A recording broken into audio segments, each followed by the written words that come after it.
adelantar un poco aquí en propiedades farmacológicas de la amiodarona. Estamos hablando del tercer grupo. Recuerden que de manera genérica, de acuerdo a la clasificación de Bauman multicuña, entonces la amiodarona, el bretillo y el sotalol son fármacos que actúan sobre los canales de potasio, eso es lo que se dice de manera genérica, como hemos hablado también cuando hablamos del grupo 1, todos los que hay los canales de sodio, pero en diferentes estadios dice eso. Pero al inicio de la diapositiva dice que afecta a todos los canales en realidad. O sea, tiene de todo un poco mezclado. Pero el centro, lo que repetir, es el bloqueo de los canales de potasio. Entonces, de acuerdo a eso, se va a generar sus efectos farmacológicos.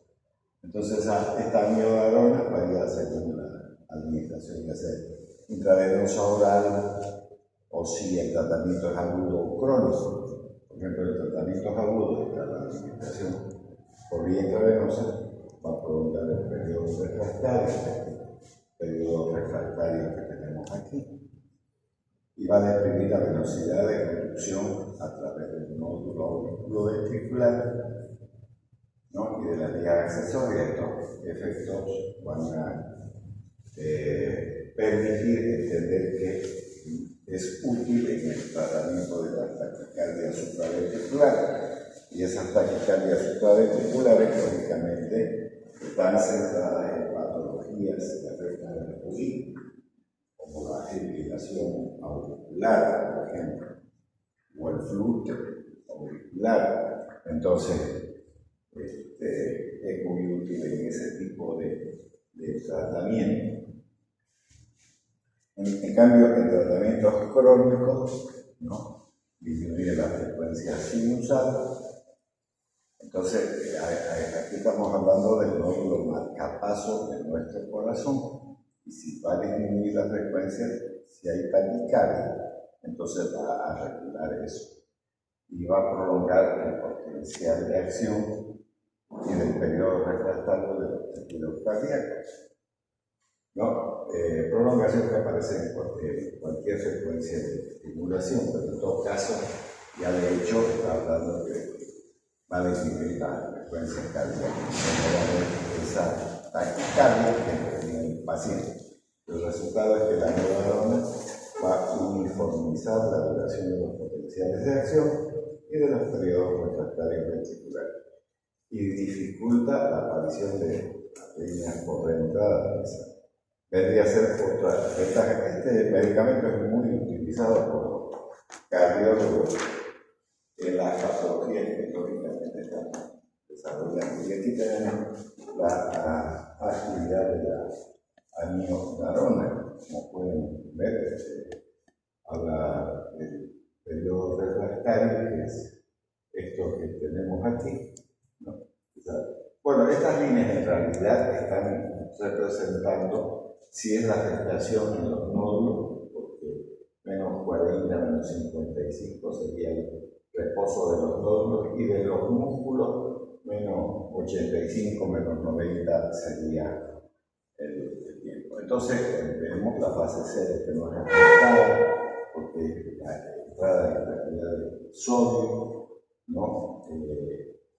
La fase 1 es la salida del potasio, aquí tenemos la meseta, que es el calcio, y la repolarización, donde vemos que el color verde retorno, como se llama. Entonces está la curva que genera la amiodarona. En realidad, mucho más está afectando, ¿no?, la repolarización, por lo tanto, afecta secundariamente el periodo refractario.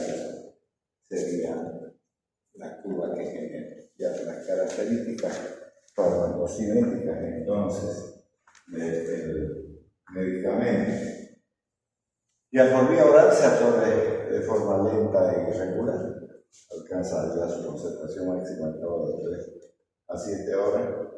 Si lo hacemos por vía intravenosa, dura de 5 a 10 minutos la actividad, o sea, se necesita entre 5 a 10 minutos para que ya tengamos una actividad importante del medicamento si es que se administra por vía intravenosa. Bien, seguimos con las características farmacocinéticas, según el 98% de las proteínas plasmáticas. Lo único que hay que tener en cuenta en estos casos es siempre pedir un examen de sangre donde nos muestre cómo están las proteínas del paciente, porque cuando existe hipoproteinemia, entonces al no haber esa cantidad normal de proteínas puede haber más fármaco libre y generar intoxicación. Y por su gran liposolubilidad se acumula lentamente en el tejido graso, eso también hay que tener en cuenta, sobre todo en personas que presenten obesidad. El pulmón, el miocardio y el músculo esquelético, donde se alcanzan concentraciones estables entre 10 a 50 veces superiores a las plasmáticas, al cabo de 1 a 3 semanas de administración del medicamento. Y ese acúmulo también hay que tener en cuenta para la dosificación, porque luego esos tejidos que están mostrando aquí, por ejemplo el tejido graso, el pulmón, el miocardio y el músculo esquelético, se convierten en lugares de almacenamiento del medicamento y entonces eso puede implicar que en algún momento, no es verdad, que se sume a la dosis que se va dando durante el transcurso de los días siguientes y entonces eso puede generar también intoxicación. Siempre hay que tener en cuenta en estos medicamentos, sobre todo en cardiología, el hecho de que muchos tejidos resultan lugares de depósito, ¿no? Por esto es necesario utilizar dosis de sobrecarga para saturar esos tejidos primero durante la primera semana de tratamiento, con el fin de acortar el tiempo necesario para saturar sus depósitos tisulares. Eso hemos hablado de tejido graso como miocardio, ¿no? Eso vieron ustedes, y obtener el efecto clínico lo más antes posible. Casi el 100% de la amiodarona se transforma también a nivel hepático, produciendo diversos metabolitos activos que se eliminan por vía lineal. Entonces, no todos los metabolitos de la amiodarona son inactivos, por el contrario, tienen metabolitos activos que hay que considerarlos a la hora de la administración también. Bueno, de las reacciones adversas, la amiodarona tiene un amplio espectro de reacciones sobre el corazón. Recuerden también que este es un fármaco que contiene yodo. Cuidado con los pacientes hipertiroideos que suelen tener arritmias también, generalmente taquicardias por el tipo de hipertiroidismo, pero este compuesto en su estructura clínica tiene yodo. Entonces van a tener mucho cuidado con eso también. Es un bloqueador muy eficaz de los conductos de sodio. Ya les he dicho que pese a que se dice que actúan sobre los canales de potasio, pero tienen la actividad de todos los antiarrítmicos, bloqueo beta, bloqueo de sodio, ya. Más pronunciada en los tejidos que tienen potenciales de acción prolongado, frecuentes o potenciales diastólicos menos negativos. Entonces, tiene las características de todos los grupos de esta clasificación de Baumann. En el tratamiento crónico con amiodarona produce una alta incidencia de reacciones adversas, como por ejemplo problemas digestivos. Puede generar estreñimiento, náuseas, vómitos, dentro de las neurológicas, neuropatía, dolor de cabeza, mareos, vértigo, temblor, parestesia, debilidad muscular, incluso trastornos del sueño como insomnio y pesadillas, que pueden ser queja fundamental de los pacientes, ¿no es cierto?, que están recibiendo este tipo de tratamiento. Muy bien, dentro de la cutánea puede haber fotosensibilidad, o sea, Los que están tomando el medicamento no pueden exponerse al sol porque pueden tener ese problema de la fotosensibilidad, eritema, melanodermitis, pigmentación y vija solar.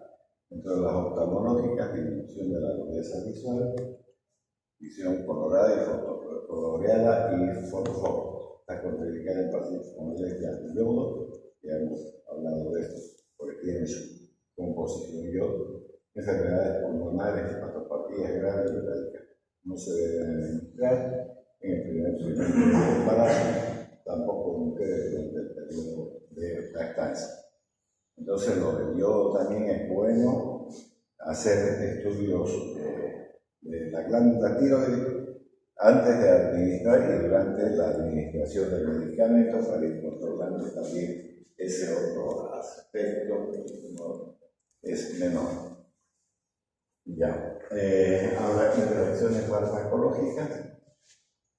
A veces los médicos mezclamos muchos medicamentos y siempre hay que considerar. Entonces, la miodarona aumenta la concentración de la digoxina, por ejemplo, que ya hemos visto este medicamento se usa para el tratamiento de la insuficiencia cardíaca, aunque también se puede utilizar como antiarrítmico, pero dosis un tantito elevadas de digoxina puede llegar a provocar también arritmia. La warfarina, un medicamento anticoagulante, habrá que tener en cuenta. La quinolina es antiarrítmico de los nutrientes del sodio, la procainamida igual, la fenitoína, ya les dije que es un fármaco de primera línea para el tratamiento de las convulsiones, pero también se usa como antiarrítmico, igual que la encaimida, la precaimida. Esos dos son antiarrítmicos, y el diltiazem, que es un bloqueante de los canales de calcio, pero que también se usa como antiarrítmico en la clase 4 de la clasificación de Baumann-Williams. También incrementa la probabilidad de radical halosinusal y bloqueo ventricular cuando se administra en forma concurrente. Antagonistas de los beta-adrenérgicos, porque tiene acciones beta-adrenérgicos o bloqueos de los canales de calcio también van a tener un impacto importante, porque de hecho el fármaco ya tiene eso, y si se adhiere propranolol, atenolol, metoprolol, lo que sea, son todos esos medicamentos bloqueantes de beta, ya hemos visto, y los bloqueantes de beta. Recuerden también ustedes que siempre tienen que tener presente, sobre todo en los pacientes asmáticos y diabéticos, de eso hemos hablado también. Ya seguimos con las interacciones farmacológicas, debido a su eliminación lenta, la posibilidad de sus interacciones y otros efectos adversos persisten durante muchas semanas después de la suspensión de la amiodarona. Y eso es por los depósitos. Recuerden que incluso dice la diapositiva que es bueno hacer una dosis de carga para que se saturen los tejidos de depósito y tenga una acción mucho más rápida. Pero también habrá que tener en cuenta que si se suspende el medicamento, como tiene almacenado en diferentes tejidos, el tejido graso, el tejido muscular esquelético, el cardíaco, etcétera, etcétera, se va a ir liberando el fármaco. Y en las interacciones hay que tener en cuenta también. Bueno, ¿para qué sirve la amiodarona? Es un fármaco de elección en la profilaxis y el tratamiento de la mayoría de las epidemias supraventriculares y ventriculares que aparecen en pacientes con patología cardiovascular asociada. Por lo que les decía que los cardiólogos, dentro de los antiarrítmicos, de todas las clasificaciones que más usan es la amiodarona, y el que más puede también generar problemas, digamos, secundarios. A eso me refiero, que al final de cuentas, con un criterio médico se le está dando el medicamento, pero por sus características puede generar también efectos adversos importantes. Bueno, también suprime las extracíclicas ventriculares y puede controlar entre un 60 o un 80% las taquicardias ventriculares recurrentes, resistentes, por ejemplo, a la lidocaína o la procainamida. Recuerden que este medicamento no tiene vía oral y siempre hay que utilizarlo en medios hospitalarios. En cambio, la procainamida no, pese a que es un fármaco derivado de un anestésico, el hecho de que se le ha agregado glucoamida permite la administración también por vía oral, aunque también, como hemos visto en las diferentes diapositivas, tiene un alto fenómeno del primer paso. Ya, también es efectiva para revertir el gluten y la fibrilación auricular, arritmia sinusal, y el más efectivo para prevenir las recurrencias de la fibrilación auricular. Por vía oral se administra, la dosificación es de 200 a 800 miligramos, pauta que puede ser precedida durante unas 3 semanas del tratamiento de una dosis de sobrecarga. A la que da la sobrecarga, de nuevo volvemos a repetir lo que decía la diapositiva. Entonces, para saturar los tejidos donde se acumulan, el tejido graso, el tejido muscular, el tejido cardíaco, etc. ¿No? Entonces, esa sobrecarga puede hacerse entre 800 a 1600 miligramos, repartidos entre 2 a 4 dosis diarias. O sea, cada 12 horas o cada 6 horas. ¿No? Eso es lo que nos está diciendo también ahí la diapositiva. Ya, el sotalol es un beta bloqueante. Eso lo hemos visto ¿no es verdad? En aquella oportunidad que estábamos hablando de los fármacos antihipertensivos. Sotalol es un derivado de propranolol, ¿no? El sotalol, entonces es un bloqueador beta. No selectivo. Cuando no selectivo, no tiene solo acción sobre los receptores beta 1. Entonces, esos son selectivos, los beta 1. Pero, como ya vimos en la teoría, eso es teoría, otra cosa es la clínica. Entonces, lo selectivo que también prolonga la duración del potencial de acción y es un antiarrítmico muy eficaz que puede emplearse tanto en las arritmias supraventriculares como en las ventriculares. Es decir, presenta propiedades de los grupos 2 y 3. Entonces, ¿qué significa, digamos, propiedades del grupo 2? El grupo 2 son los beta bloqueantes. El grupo 1, bloqueante del sodio. Grupo número 2, beta bloqueantes. Número 3, bloqueantes de los canales de potasio. Se dice así. Y los B4, bloqueantes de los canales de calcio. Esa es la clasificación de Baumann y Williams de acuerdo al mecanismo de acción de los diferentes grupos. Y en la farmacocinética, el sotalol se ha empleado con dosis de 80 a 320 miligramos, 2 veces diarias para el tratamiento de las arritmias ventriculares, dosis inicial de 80 miligramos 2 veces por día, que se incrementa según resulte necesario cada 3 o 4 días.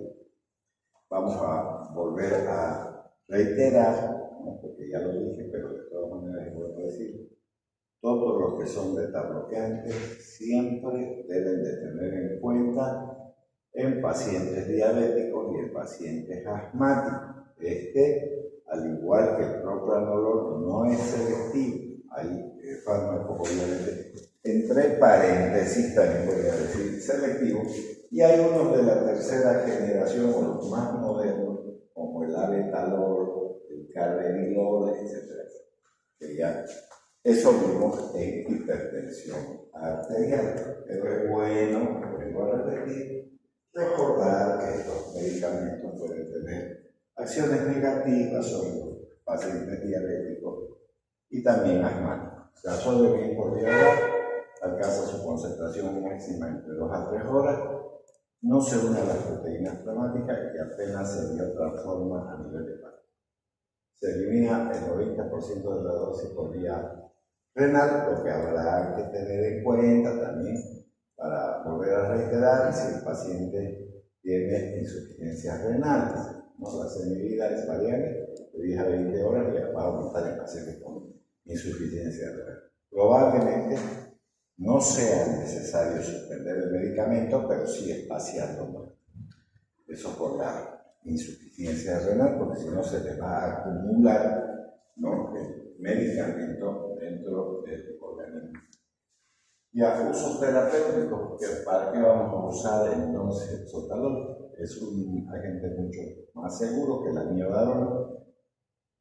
por sus características mismas, puede constituir un fármaco de primera elección y adecuado para el tratamiento de arritmias ventriculares malignas. Aquí tenemos presentación también del fármaco en cuestión. Y pronto estamos a terminar todo el capítulo de farmacología, ¿cómo se llama?, de cardiovascular. O sea, terminamos esto y con eso ya damos por finalizado esto. Ya el uso terapéutico es un agente muy efectivo para el tratamiento de la taquicardia supraventricular paroxística y la fibrilación auricular. Todas las patologías supraventriculares y asociadas a un aumento de la frecuencia cardíaca. O sea, la taquiarritmia supraventricular es lo que está mencionando ahí. También es efectivo en el tratamiento de los persístoles, taquicardias ventriculares recurrentes, aunque a diferencia de otros beta-bloqueantes, no puedo repetir, un beta-bloqueante no modifica la mortalidad en pacientes con infarto de miocardio y se desconoce sus efectos en pacientes con insuficiencia cardíaca. Recuerden que los pacientes que tienen insuficiencia cardíaca no tienen una adecuada fuerza de contracción dentro de las propiedades, lo que hace que el corazón sea incapaz de bombear de manera adecuada. Y si ustedes le aumentan la disminución de la frecuencia cardíaca, a veces empeoran también los pacientes que presentan este problema de insuficiencia cardíaca. Dentro de las reacciones adversas, entonces el sotalol posee efectos adversos típicos del bloqueante beta-adrenérgico. En ensayo controlado, el tratamiento con este agente fue suspendido debido al desarrollo de insuficiencia cardíaca en el 1% de los pacientes, proarritmias en el 2.5% y bradicardia, como acabamos de mencionar, porque todos los beta-bloqueantes, recuerden que son radicalizantes. Es una de las características por las que baja la presión arterial. Eso ya lo hemos visto y además existe un bloqueo de los receptores a nivel renina, angiotensina, aldosterona, o sea, a nivel renina más propiamente, que los bloquean también. Entonces, eso contribuye a la disminución de la presión arterial cuando hemos hablado obviamente de hipertensión. Ya. En aproximadamente 2% de los pacientes tratados con sotalol por las arritmias ventriculares malignas se produce un torsade de Pointe, usualmente en la primera semana del tratamiento, y luego de que el intervalo QTC está sustancialmente prolongado. Si este intervalo supera el 0,50 de segundo, se debe considerar la disminución de la dosis del sotalol, y en caso necesario incluso podría suspenderse y buscar otra alternativa dentro de los tratamientos. Y la bibliografía de donde fue extraído el tema. Muy bien, con esto hemos dado por finalizado el tema de farmacología del aparato cardiovascular. Ahora, para que no tengamos problemas en términos de desarrollo, mucho de esto está centrado en el sistema nervioso autónomo. Nos vamos a meter al sistema nervioso de manera general, o sea, la farmacología del sistema nervioso. Y vamos a comenzar con el sistema nervioso autónomo. Es importante porque muchas patologías están relacionadas con el sistema nervioso autónomo.